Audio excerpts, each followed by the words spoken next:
and I'll Okay. stop. Okay, so what do you think compassion is? What do I think compassion is? I think compassion is it's an understanding of somebody else's distress or challenges that they're facing, or maybe something that they're challenged with, or sorrow or something, and combining that with a desire to and taking action in order to try to alleviate that or help. Okay.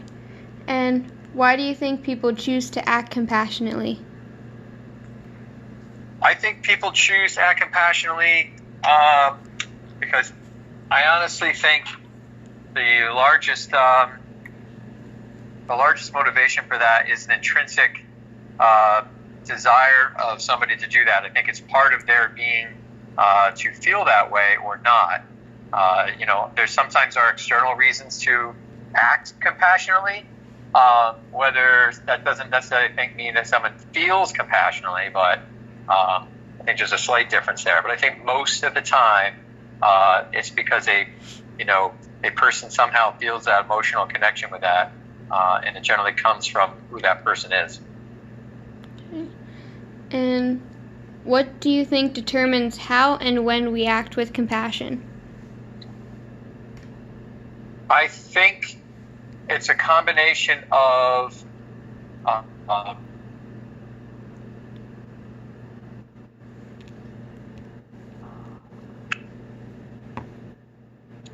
I think there's sometimes differences or more than others, and you combine. So if it hits a certain level, like that, I don't think you would say like pulls on the heartstrings or whatever that trigger is.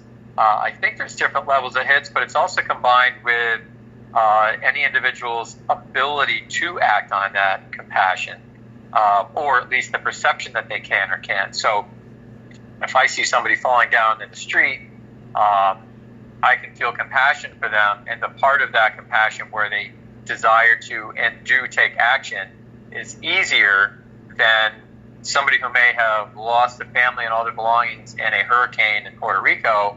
I may not have the same ability, even though I feel and understand those people's plight. What I can do about it may seem farther removed from my ability to take action. So I either have to find out. It takes more work to maybe find out how I can intervene or react, and or maybe it's to the extent that I just can't do that with. Or let's say if somebody's going to help somebody financially or knows that's what's needed, but they don't have financial means to help them. They feel compassion, that part of the understanding part, but they don't have the means to take action on it. Okay. And are there any limits to compassion?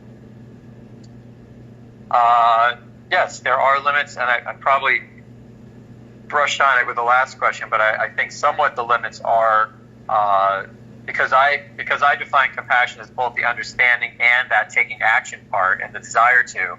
I think the limits come from one, the means to, meaning the proximity to the maybe the people or whoever they may be helping, and let's say having the be it the know-how or the monetary means or the something on those lines to help as well. So those can limit compassion, and I think people's upbringing too can again, because I think it's intrinsic and it's in their nature.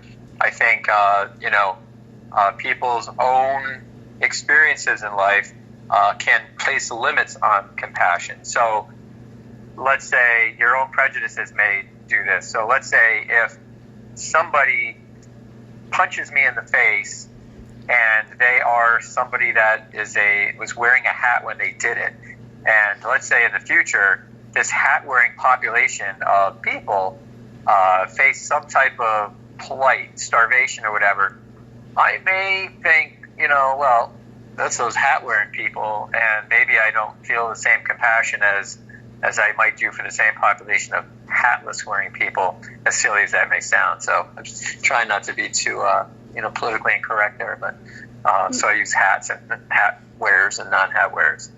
But so in other words, prejudices and life experiences can limit compassion, and it can maybe limit passion for different groups of people or populations.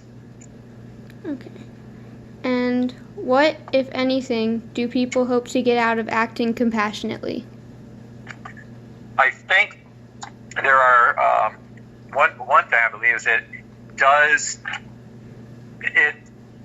it meets or satisfies that feeling that they have where again it's a feeling that people have inside where they have to help, and I think helping satisfies that. They feel good, makes them feel good that they did something in that case. I think there are people who may act compassionately because they feel like they'll be somehow celebrated for that, acting out on that compassion. It may not, I don't know how you judge that the same or not, but let's say if I feel compassion and I am more inclined to act because people will see me act compassionately and get credit for that, acting like that, versus not, I think that may impact people's choice to act on their compassion as well. Okay. Most people act because it makes them feel good, I think. Yeah. And how do people feel when others act compassionately toward them? I think people who are needing compassion are in a position where, they are hurting, they are in need, they are certainly in need of help, and I think there's a sense of relief that somebody's helping. I think there's a sense of being saved. I think there's probably a sense of thanks in most cases that they're getting that help. They may lower the sense that individual or population has of helplessness and hopelessness. People acting compassionately also give hope to the people who are in need of compassion. Okay.